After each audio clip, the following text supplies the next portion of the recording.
Assalamualaikum warahmatullahi wabarakatuh. Halo semuanya, saya Pita Sari, mahasiswa program studi pendidikan kimia Universitas Muhammadiyah Pontianak. Di sini saya akan membahas sedikit mengenai bioaktivitas. Mereka dari Topolia atau masyarakat Kalimantan Barat biasa menyebutnya dengan sebutan buah-buah atau sikil sudah banyak dimanfaatkan, di mana bagian daun, buah, ranting, kulit batang, dan akar digunakan sebagai tonik mengobati sakit kepala, sakit perut, diabetes, hipertensi, kesulitan bernafas, malaria, dan meningkatkan produksi ASI.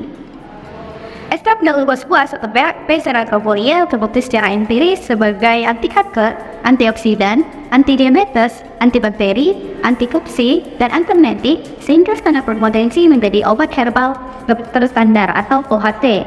Pengujian secara empiris dilakukan dengan pengujian bioaktivitas. Uji bioaktivitas adalah pengujian untuk mengetahui aktivitas biologi sampel berupa ekstrak air seduhan atau rumusan dari berbagai herbal, ekstrak kasar, fraksi, campuran, ataupun senyawa murni yang berasal dari bahan alam. Pengujian bioaktivitas dapat dibagi menjadi 3 bagian pada umumnya. Di antaranya terdapat metode secara in vitro, in silico, dan in vivo. Adapun metode in vitro adalah metode pendugaan pencernaan secara tidak langsung yang dilakukan di laboratorium dengan meniru proses yang terjadi di dalam saluran pencernaan manusia. Metode ini menggunakan parameter pengurangan enzim yang mengindikasi penyakit tertentu. Kemudian selanjutnya ada metode in silico. Metode ini adalah metode riset yang memanfaatkan teknologi komputasi dan database untuk mengembangkan penelitian lebih lanjut. Metode in silico menggunakan inhibisi berdasarkan prinsip pengerjaan enzim lock and key dalam simulasi di komputer. Kemudian yang terakhir ada metode in vivo. Metode in vivo adalah metode penentuan pencernaan pakan menggunakan hewan percobaan dengan menganalisa pakan dan fases. Dengan metode ini, kita dapat mengetahui pencernaan bahan pakan yang terjadi di dalam seluruh saluran pencernaan ternak, sehingga nilai pencernaan pakan yang diperoleh mendekati nilai sebenarnya. Selanjutnya, kita masuk pada aplikasi spektrofotometri vivis. Pada aplikasi spektrofotometri vivis, kita dapat menentukan jenis kelompok ikatan rangkap interkonjungsi atau oxoform dari suatu senyawa organik. Kemudian yang kedua, menjelaskan informasi dari struktur berdasarkan panjang gelombang maksimum suatu senyawa. Yang ketiga, kita dapat menganalisis senyawa organik secara kuantitatif dengan menggunakan hukum Lambert-Beer. Selanjutnya ada absorptor, merupakan gugus jenuh dengan adanya elektron bebas atau tidak terikat, di mana jika gugus ini bergabung dengan kelompok akan mempengaruhi panjang gelombang dan intensitas absorban, misalnya gugus hidroksi, amina, halida, dan alkoksi. Selanjutnya kita masuk pada jenis spektrofotometri vivis. Jenis spektrofotometri vivis ini dibagi menjadi 2. Yang pertama ada single band, yang kedua ada double band. Pada single band hanya menggunakan satu kuvert blanco atau sampel, sedangkan double band sudah menggunakan 2 kuvert untuk blanco dan juga sampel. Kita masuk pada skema ala spektrofotometri vivis. Pada skema ala spektrofotometri vivis terdapat cahaya polikromatik, monokromator, sel sampel, detektor, dan juga sinyal prosesor.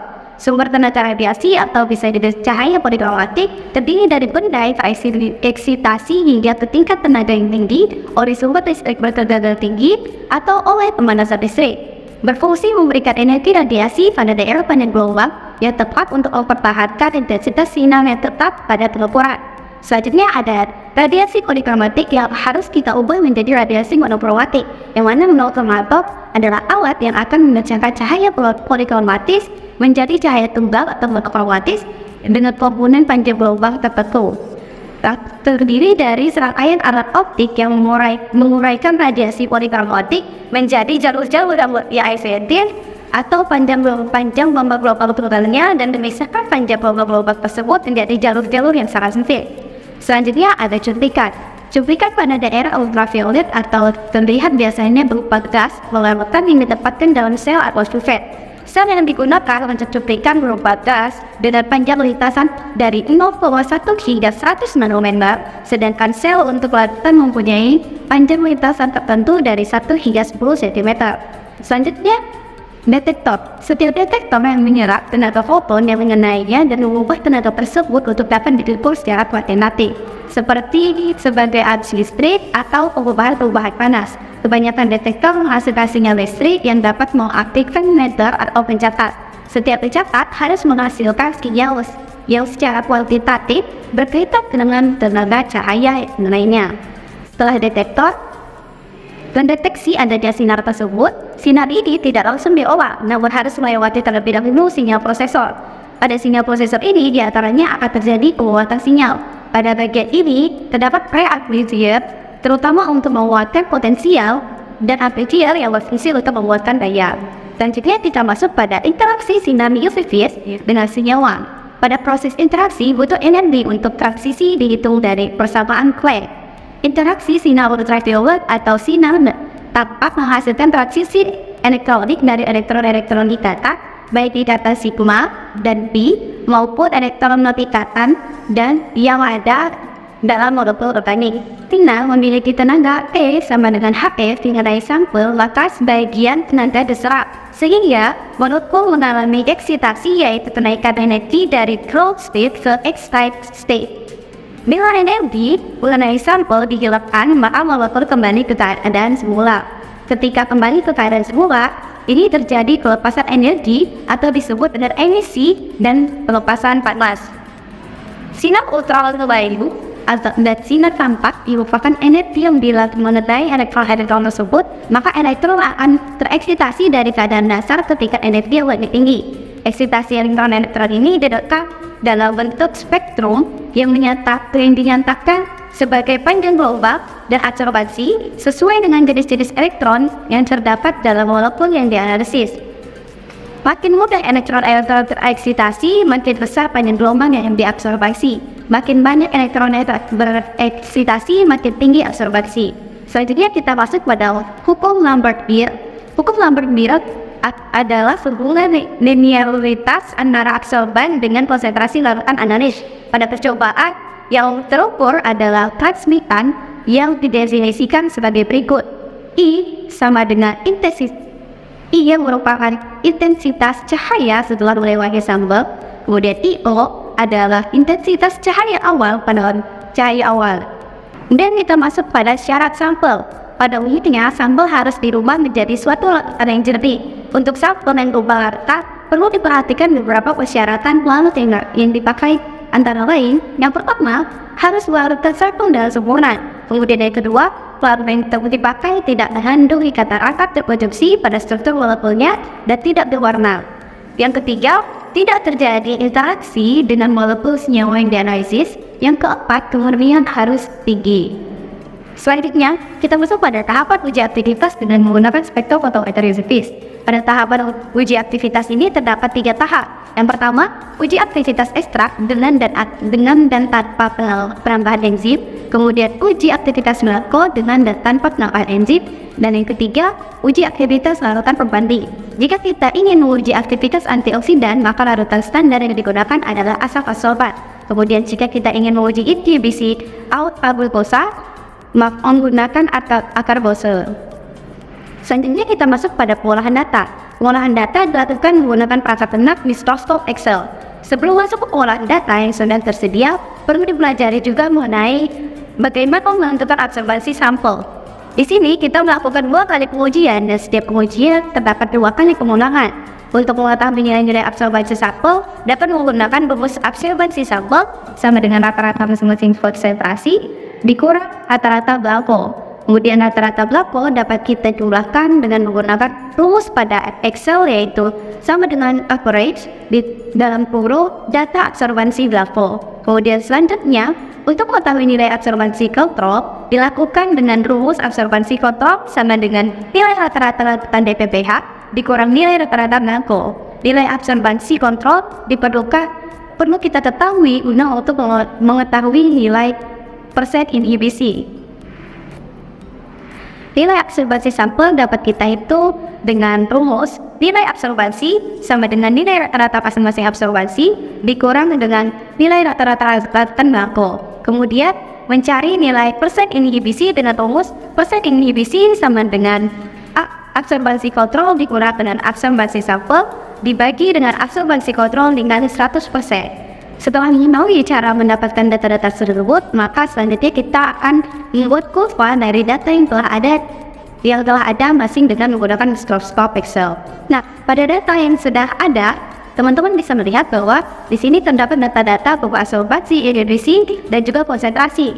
Nah, pada data yang kita gunakan untuk membuat kurva adalah data konsentrasi dan juga inhibisi. Maka, blok terlebih dahulu data konsentrasi dan juga inhibisi, kemudian klik insert pada bagian chart, pilih scatter, maka akan terbentuk kurva. Kurva yang terbentuk akan seperti ini. Maka terbentuknya kurva, kita akan melakukan rumus Y pada kurva. Maka selanjutnya dilakukan perhitungan dengan menggunakan rumus Y sama dengan AX ditambah B. Sebelum masuk ke rumus dan perhitungan, maka masukkan terlebih dahulu nilai yang telah kita ketahui. Kita sudah menemukan nilai dari rumus Y, sehingga kita sudah bisa memasuki nilai dari Y, B, dan juga A. Sehingga nilai X yang kita tanyakan, sehingga rumus berubah menjadi X sama dengan Y dikurang B dibagi dengan A. Kemudian masukkan nilai yang telah kita ketahui pada rumus dan mendapatkan hasil dari nilai X. Kemudian selanjutnya, bagaimana cara mencari nilai IC50? Nilai IC50 dapat dihitung dengan mencubuhkan rata-rata dari nilai X, kemudian masukkan nilai rata-rata X pada rumus yang ada di Excel, yaitu sama dengan X dalam kurung nilai rata-rata X, sehingga akan mendapatkan hasil dari IC50 tersebut. Selanjutnya kita masuk pada pengujian aktivitas P-ceratofolia secara in vitro. Yang pertama, kita terdapat penelitian yang dilakukan oleh Norma Himeriana pada tahun 2019, yang mana dari hasilnya mengatakan bahwa berdasarkan uji KLT yang dilakukan, ditemukan bahwa ester etanol was mengandung alkaloid, flavonoid, fenol, tannin, saponin, tristerpanoid, dan steroid. Hasil percobaan in vitro menunjukkan bahwa ekstrak daun buah 100 mg per mili, 200 gram per mili, 400 gram per mili memiliki efek antiemitik. Kemudian kita masuk pada penelitian kedua, yaitu Hadianti pada tahun 2021, yang mana menghasilkan analisis komponen utama PCA menunjukkan bahwa fraksi etil asetat memiliki korelasi tertinggi dengan net kovalent akar fossil.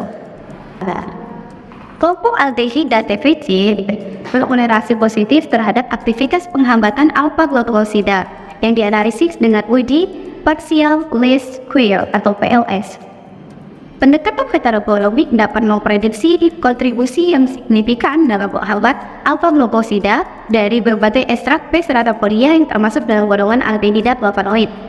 Selanjutnya ada penelitian yang ketiga, yaitu Wedi Puspita pada tahun 2021, yang mana hasil dari penelitian tersebut menyebutkan bahwa seluruh formula spray gel EEDBB dengan karbol 940 memiliki aktivitas tabik surya dan antioksidan yang stabil selama stress condition dan dapat diterima oleh panelis. Selanjutnya yang terakhir ada penelitian dari Dingdol Puspitasari pada tahun 2020, yang mana hasil penelitiannya yaitu yang dilakukan dapat bahwa ekstrak etanol buah atau P-ceratofolia memiliki aktivitas antioksidan sangat tinggi dengan potensi aktivitas antioksidan IC50 sebesar 20,66 Vg per ml. Mungkin itu saja yang dapat saya sampaikan pada hari ini, pada section ini. Kurang dan lebihnya saya mohon maaf. Bila itu sabi hak, wassalamualaikum warahmatullahi wabarakatuh.